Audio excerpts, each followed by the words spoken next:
Pagbabalot sa buhay kaginhawaan ang dulot, sa panahon ito'y sinusubok.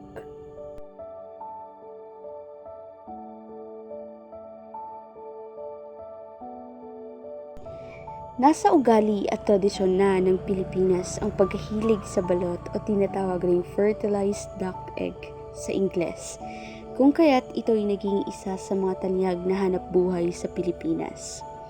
Ang Mindanao ay isa rin sa mga tanyag na lugar ng Pilipinas dahil sa hanap buhay na pagbebenta ng balot. Sa lugar ng Buog, Zamboanga, Sibugay kung saan kasama ang tanyag na street foods na bentahan, nandidirito rin matatagpuan ang mga mambabalot na siyang buwis buhay na nagbebenta hanggang madaling araw para masustentuhan ang mga pang-araw-araw na gastusin.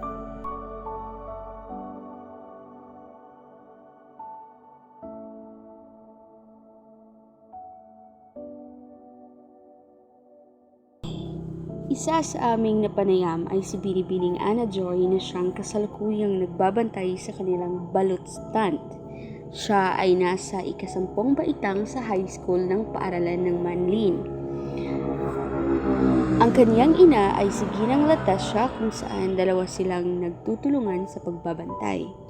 Ang kaniyang ama ay namamasada at minsay carpenter. Ayon sa kaniya, kapag maaga raw ang kaniyang uwi, siya ang hahalili sa kanyang ina sa pagbebenta. Halos 8 taon na raw sila sa negosyong ito. Ayon pa sa kanya, ito na raw ang bumubuhay sa kanya at kanyang pamilya. Nasusustentuhan nito ang kanyang pag-aaral gayon din ng kanyang mga kapatid.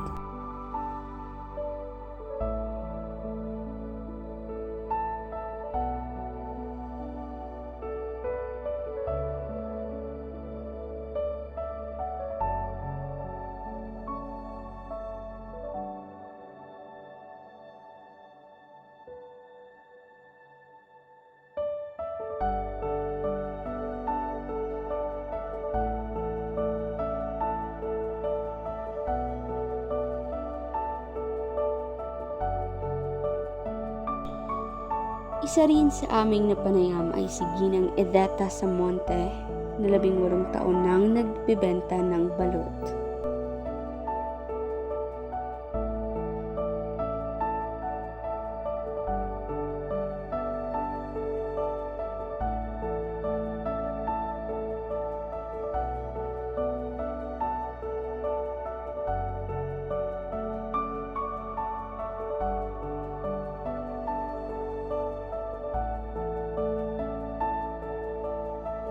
Ngala ni mo te? Ibita. Tapos pila na katuig nagpalikit balot? Bukan ako, 18 katuig. So katuig. Gaya na day no? Sakto ra pod siya, ay kanang enough ra pod siya nga makasustain sa inyohang karang pangadlaw-adlaw nga mga kuan. Dayon, kanang pwesto nimo dira sa kuan na ibayad. Naa. Kuan, license na mo o kining ang ticket kada adlaw. Sa oras nimo gina-prepare ang balot te? Kuan, alas 2 Sa hapon? sa hapon. Mga pila siya ka oras lutuon? Isa ka oras. Sa oras? Kay 18 gud. Tapos mahurot ra pod sa isa ka adlaw. Oh, mahurot ra ang kining ni ako mahurot. Dayon, unsang panahon nga kanang maingon nimo nga kusog ang halin sa balot? Kuan, alas 5. Alas 5, alas 6, ana. Alas 6 na lang, alas 6. Ang karon nga presyo sa balot na pila? 25. Hala day no? 510 ang tray. Tapos sa isa ka tray mga pila sa imuhang estimate na ginansya natin. Sa isa ka tray sa tag 25 kuan. Kining ni ang 210 ang akong ginansya sa isa ka tray. Dako sa O pian. kay tag 25 man. Unya kay 30 ka buok. Tag 25 di 750. Kay 750 ganit di ay. Dayon kining ni ang kuhaan og 510 na ako'y ginansya 240.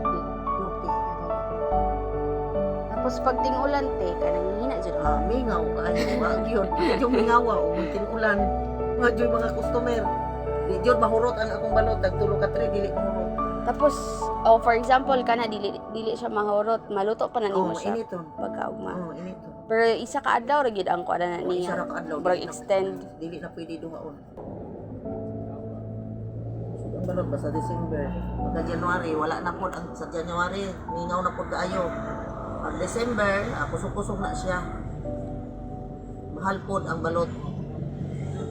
Ay kanang unsa gitong rason ting anong mawala ang balot usahay? Kuan, kining ni ang magtingtanom ang basakan. Ining tingtabaho bitaw sa basakan. O maunay kuan, mawala ang balot. Kanang talagsa na kayo. Mga kanang for example, maabot siya sa kabulan nga mawala. Kuan, mawala ang balot ni karong January, February. January, February. Wala na po ang balot na ipanagsa na lang, dili permanente. Kay ting kuan basakan ting tanong ang mga itik anak gikulong manggod. Nya dili sila kapangitlog kaayo kay gipiding. Piding manggod ang mga tag-iya sa kuan, mga itik. Unsa oras mo manguli pud gikan sa pag-display ninyo dito? Uy, ako ang oras kuan jud pag alas 12 kung makauli. Gabi Hmm. Gabi na gid ay. Sugod kong baligya alas 2, uli ko alas 12 sa gabi. Pero worth it ra kay mahurot ra man. Murot ra sa pagkakaroon pa karong December.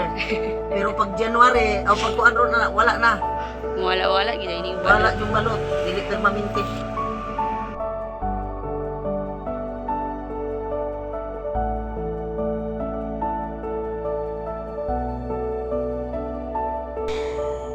Walang madali sa mundo. Lahat ay kinakailangang tumayo sa sarili at magsumikap. Lahat ng pagod at hirap ay para sa kinabukasan. Kaya anumang hanap buhay, ito ay may kanya-kanyang sakripisyong naiaalay.